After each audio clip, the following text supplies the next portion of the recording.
Alright, good morning. Welcome back. So today we're going to be posted up in this tree. What I've done is I've kind of made myself steps to get up in the tree. And yeah, I'm going to, as soon as there's a little bit more daylight, I'm going to strap myself into my harness and start doing some work. I'm probably going to be about 20 meters up in this tree to try and give us a height advantage. Then I'm going to chainsaw off some branches and then take all the sort of hardware gear back to the trailer. I've just come back to camp to get the last bit of supplies. I've folded up the bundutek. I've hid it behind this sort of row of trees here, because as the baboons come out the mountain, they will they'll see the car, and they obviously won't come out the mountain. But I forgot to put my sunscreen on, so I'm going to do that and then head back to our tree, which is about a kilometer walk. So we go hustle because the sun's coming. That means the baboons are coming. Look at all the food here. It's just food. No wonder these guys can't help themselves.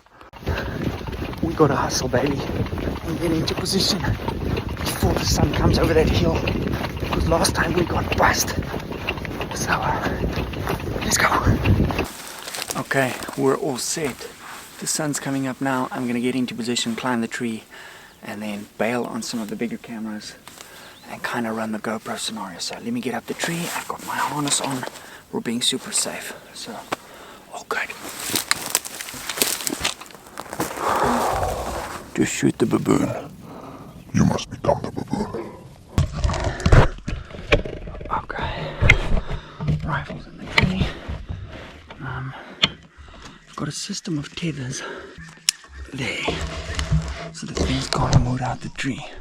Alright, situation report. We are huddled up in the tree, waiting on some action. Today I'm actually wearing a new top from MDT. Well, it's new for me. It's called their bamboo hoodie. Oh my word, the most comfortable material ever. So next time you're on MDT's website, dude, add one of these. That's badass. So I'm hoping they come out of there. And if they do come out of here, I'm just going to shoot over my backpack like this. So I've cleared branches, so I have a nice open shooting view. If you're thinking, oh Pete, that rifle's very precariously positioned, I've got my little game changer attached with the tether like this.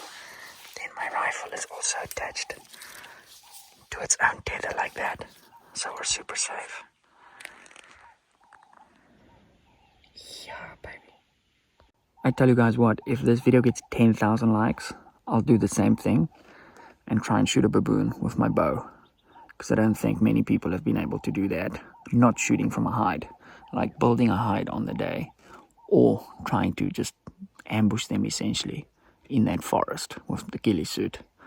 10,000 likes, I'll bring my bow.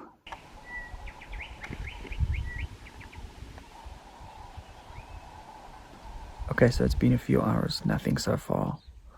Pretty uncomfortable in the tree. Already know what I need to fix going forward.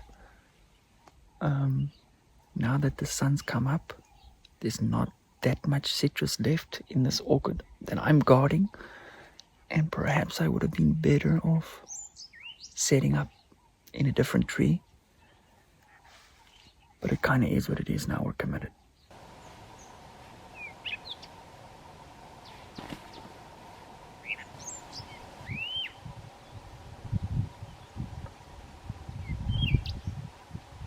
As I said in my last videos, these guys will adapt to our hunting strategy.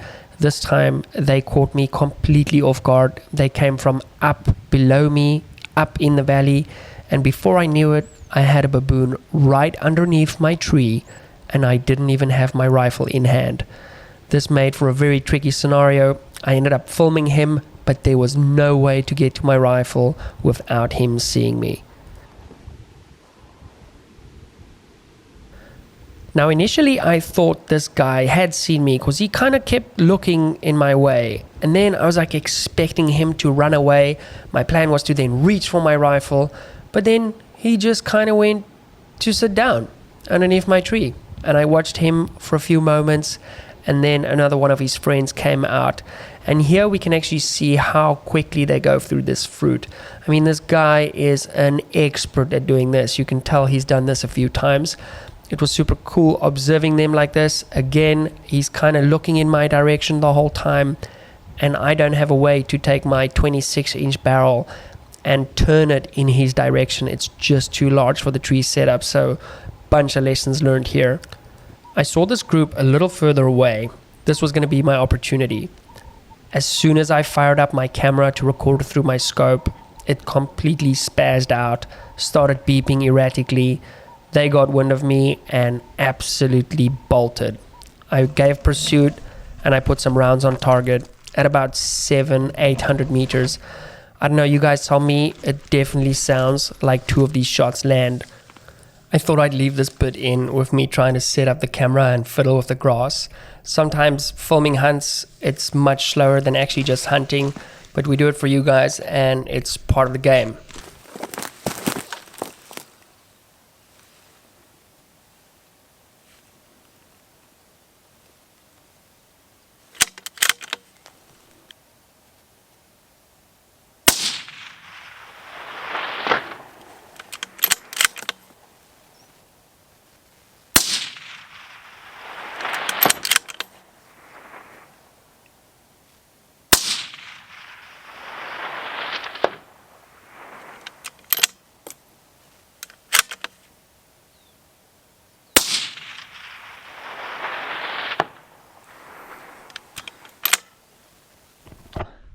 Holy mother, we got close to them at one point. There was one sitting right under the tree. I'm gonna head back and do some more work over the next couple of days, and hopefully we get lucky again, but that might be a completely different video, so we'll see.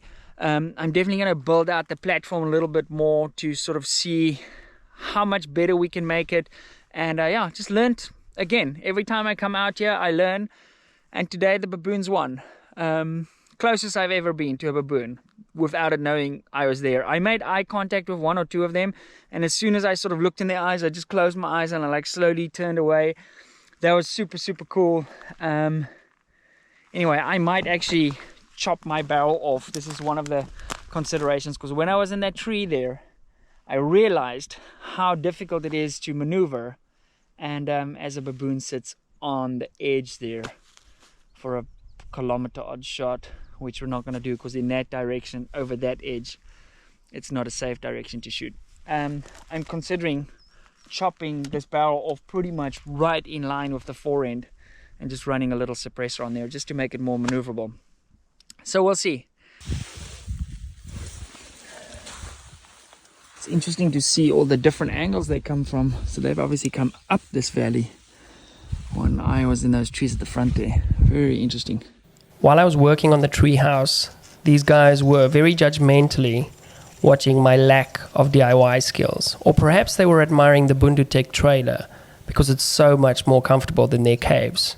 Be that as it may, I kept my eye on them for an opportunity. The plan is now to go across from there to there to there. Possibly use this, cut this off here, cross. We'll see how that goes. The build continues. I'm basically like building almost like a triangle type support structure within the tree, and then I'm sourcing some straight branches from other trees here to try and get a foundation. In an ideal world, I'd want to build like Afrikaans word of the day, a boomhuis, like a tree house, where I can be out of sight but still have maneuverability and shoot from this side or from this side. Because realistically we'll be hunting this property for the foreseeable future, so investing the time now to pay dividends later. So fun. I can't just take all the cameras and stuff up the trees, so you guys are going to have to trust the process a little bit, and I'll show you the end result. Okay, so while I was working on my tree house, I noticed a group of baboon coming out there, and I nearly freaking shot one off the top of the Bundutech solar panel in like a modified prone position. And then the farmer freaking came because I asked him to bring me a tool, and he didn't get my message to say don't come now. Damn it. But how rare is this off the solar panels? Would it be legend? The reason I've got the trailer parked here is because all my supplies are in here. But anyway, I'm gonna take a walk maybe we get lucky. The trigger cam's completely malfunctioning. It only just started peeping like 5 hours later. It's very frustrating, so I'm gonna see what I can do. I've got the GoPro on the rifle, so yeah, might happen quick. Let's see if we can get one. The next few hours I spent walking the boundary of the property. I thought here for a moment we might be on, because I heard some rustling in the trees, but these things are so slippery, man. They must have just evaded me. What I did realize is the limitation hunting by myself, having to carry all my gear everywhere. I've got some solutions in the works for that problem, and it's gonna be epic. So stick around to find out more about that in the future. So I've just hiked the whole sort of length of the orchard on the side of this mountain with the hopes of seeing these buggers. There's fresh tracks everywhere, fresh oranges and citrus on the floor. That's why we do it if you haven't seen those videos. But the scale of this property and the amount of angles that these things have to enter, and I can see that judging by, you know, all the citrus and the stuff lying there as they've made their way out here. There's so much opportunity to do some shooting. The most important thing here is angle of fire. So you have to be very strategic with where you set yourself up, hence the treehouse I'm trying to build. Anyway, I'm going to work my way back. I left my camera somewhere in the forest over there because I thought if something was to happen, I could just click on and we'd be off to the races. So I need to go find my camera again. Lovely. Okay, I did manage to do quite a bit of work on the structure, although I don't have one or two tools that I really want to put some braces in to make it super safe, because I don't want to die in the pursuit of protecting clementines. Anyway, so yeah, that's kind of hunting, I guess. And on this channel, we show the good and the bad. So today was a bad day hunting. But as the saying goes, a bad day hunting is better than a good day at the office. But today wasn't an office day. Today was a weekend day. So I could have been spending time with my family, but it is what it is. This is kind of what I do for work, right? Anyway, gentlemen, ladies that watch this channel, I've got very sticky hands from all the gum that comes out the boom, the tree. And I'll see you guys in the next one, where I won't upload another baboon video until we smash baboons. How about that? Cool. Bye. Now, if this is your kind of hunting, I highly encourage you to subscribe to the channel. We have a certified banger in the works that we recently filmed, and I can't wait to share it with you guys.